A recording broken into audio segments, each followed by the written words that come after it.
Okay. Oh, Rick, are you coming to the mic?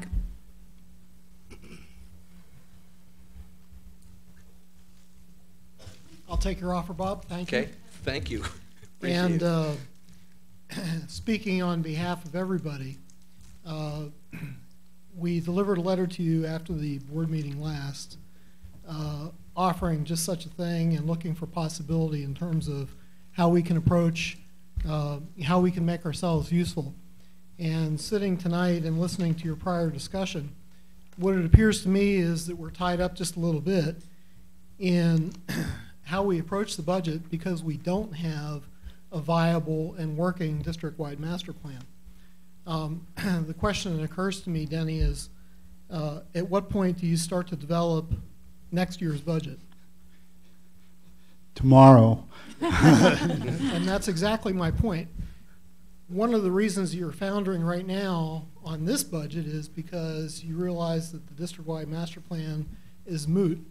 The sooner that we can begin to work on a district-wide master plan, which you have suggested we put aside until December, the sooner that we can start to work on this together, the sooner I believe that we can start to help Denny and Patricia out in terms of doing some real planning for our future, not just a 5-year, 6-year plan, but a 15 and 20-year plan.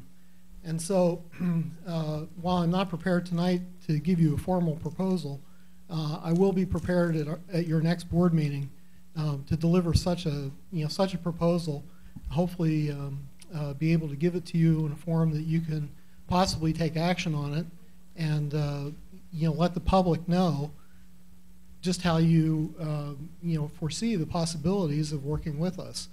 And I do not want to push myself beyond the position that I have as a potential electee on the November ballot, only as a member of the public.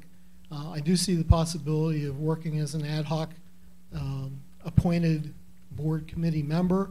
If you would like to appoint me to a committee, I would be more than happy to serve on that and start to develop it, hopefully with the other 4 remaining board members.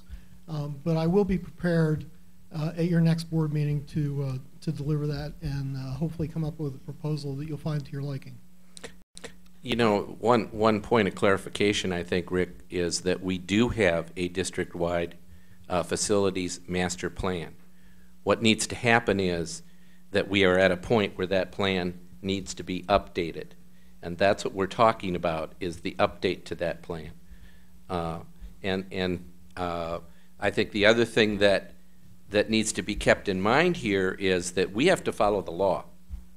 So we cannot set up some kind of a shadow board that's going to be operating.